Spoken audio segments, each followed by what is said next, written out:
Bonjour entrepreneur, voici une nouvelle vidéo visant à augmenter la rentabilité de votre entreprise. Le sujet cette fois-ci, les ventes via un agent manufacturier.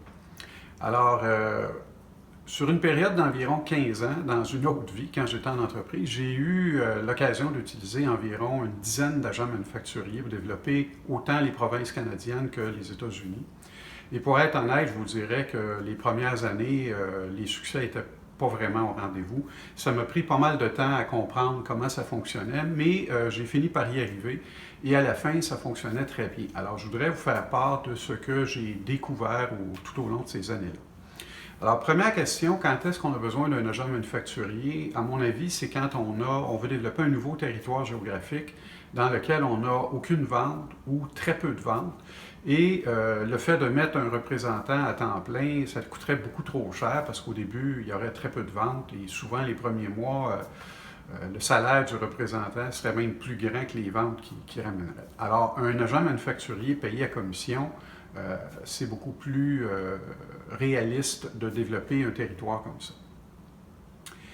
Les conditions préalables essentielles avant de signer une entente avec un agent manufacturier, votre positionnement d'affaires est clair. Le What's in it for me pour le client, c'est très très clair. Et le deuxième critère, ça fonctionne très bien dans votre propre région. Ce qui s'exporte, c'est le succès. Alors, si ça marche chez vous, il y a des chances que ça marche également ailleurs. Troisième et dernier critère, vous avez fait une étude de marché maison. Vous connaissez vos futurs concurrents, vous connaissez leur offre, leurs forces, leurs faiblesses, et vous avez aussi fait le tour de vos clients cibles prioritaires et vous avez une idée de leur intérêt face à votre offre de produits.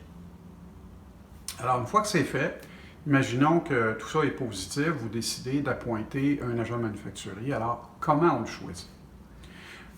Vous avez évidemment, lors de votre étude de marché, demandé à chacun des clients potentiels auxquels vous avez parlé s'ils travaillaient avec des agents manufacturiers.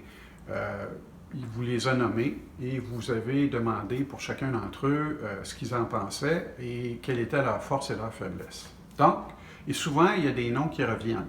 Okay? Alors, moi, je vous suggère de choisir parmi ces gens-là.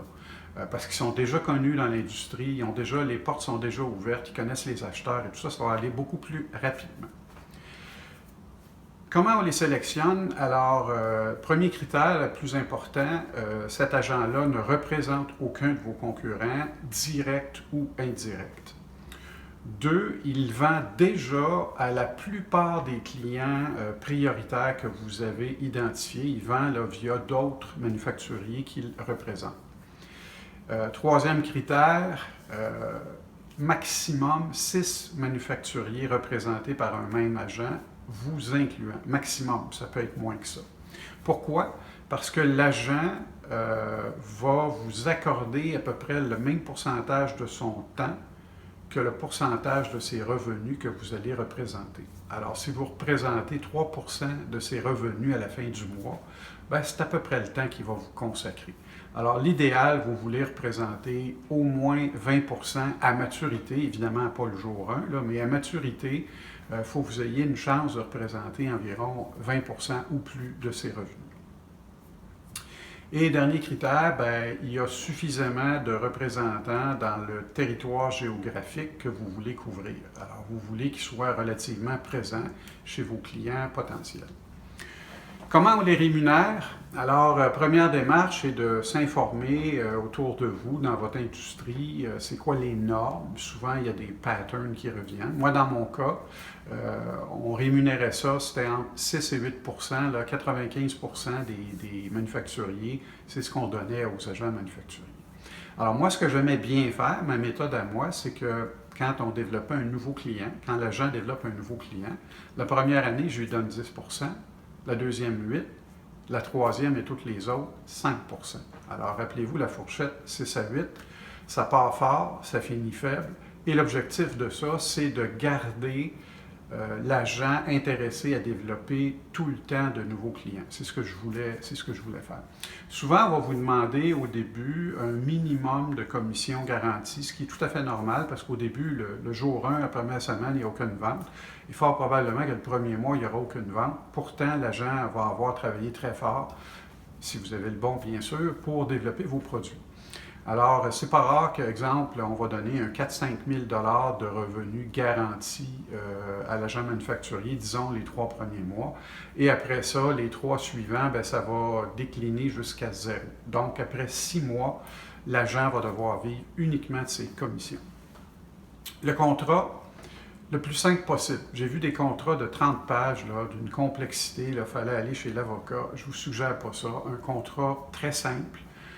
Le mien faisait à peine une page et demie et ça disait tout simplement que chacune des deux parties pouvait mettre fin à l'entente avec un simple avis écrit, préavis de 30 jours, aucune justification nécessaire.